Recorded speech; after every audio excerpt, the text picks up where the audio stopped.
can't watch the news today without hearing about racial strife and conflict, but what's the solution? Today, you're going to find out. What does the Bible say about race? In Genesis 1, we are told, God created man in his own image. In the image of God, he created him. Male and female, he created them. Adam named his wife Eve because she would become the mother of all the living. In Acts 17, we're told, from one man he made all of the nations, that they should inhabit the whole earth.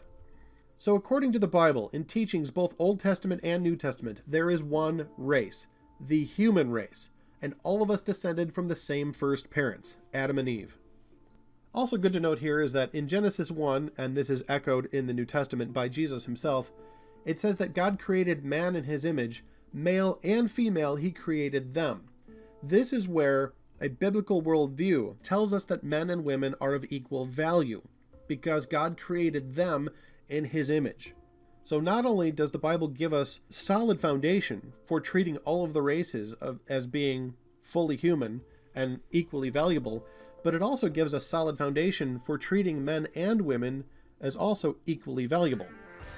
The gospel was brought to all people. Whatever people might try to say about the history of the church or the attitude about the church in white cultures, take a look at the first generation of Christians. Peter and Paul were both martyred in Rome. Doubting Thomas was probably most active in the area east of Syria. Tradition has him preaching as far east as India. Philip ministered in Carthage in North Africa and then Asia Minor. Matthew, the tax collector and writer of our gospel, ministered in Persia and Ethiopia. Bartholomew had widespread missionary travels to India with Thomas, back to Armenia, and also to Ethiopia and South Arabia. Simon the Zealot ministered in Persia, etc., etc., etc.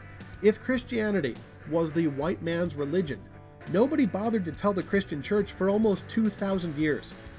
Jesus declared the gospel to be for all people, and the first generation of Christians took it to all people. Have there been racists in the church? Sure, there's been every kind of sinner, but Jesus came to save sinners and then to sanctify them. But the Bible, the church, the gospel, have never been for white people exclusively, ever in the history of the church. Take a look at St. Augustine here. St. Augustine lived a long time ago. He was an important contributor to the thought of the church, and he said, "Whoever is anywhere born a man, no matter what unusual appearance or how peculiar in some part, they are human, descended from Adam." G.K. Chesterton, a much more recent author, publishing in his book Heretics from 1905, and I recommend the book Heretics to you greatly. If you've not read it, go check it out. He says the following: "Of all the forms in which science, or pseudoscience, has come to the rescue of the rich and stupid, there is none so singular as the singular invention of the theory of races.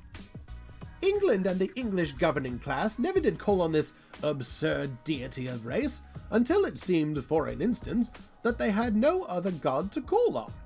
The truth of the whole matter is very simple.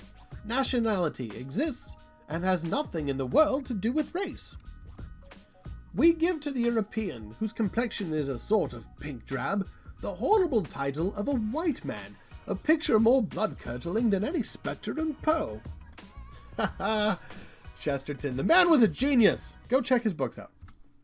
So what is race? What do we mean by that?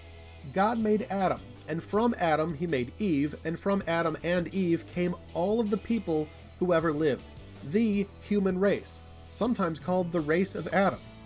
Thus, the human race is one big family wherein different races are cousins from distant uncles and aunts.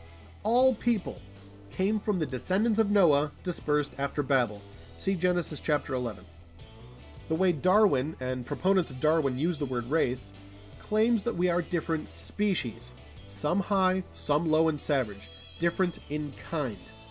Race is a lie created to divide us, rooted in selfishness and supported by the lies of evolutionism. There is one race, the human race.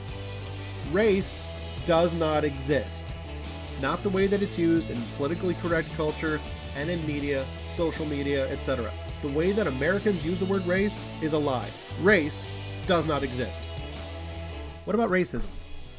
Well, ironically, racism does exist, but only because people choose to believe the Darwinian lie that human race is made of different species, some more evolved than others.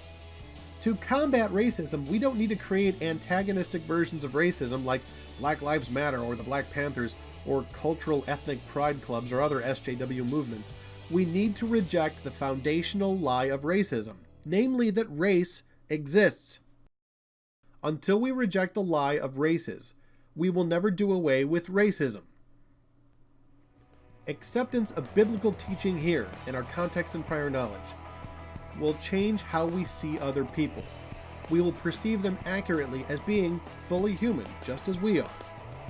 We learn to see each other as family, not as different species, but as brothers and sisters. And then, that leads to loving our neighbors, because our neighbors literally are family. When we learn to see each other as we really are, as a big family of cousins from the same great-grandparents, then we will learn to love each other as family. That doesn't mean we won't have conflicts or some people who think they're different than others, but it will mean that we can see the human race as a single race, as family. I hope you liked this bit of orange. Thank you for liking and subscribing, and as always, friends, remember, Jesus loves you.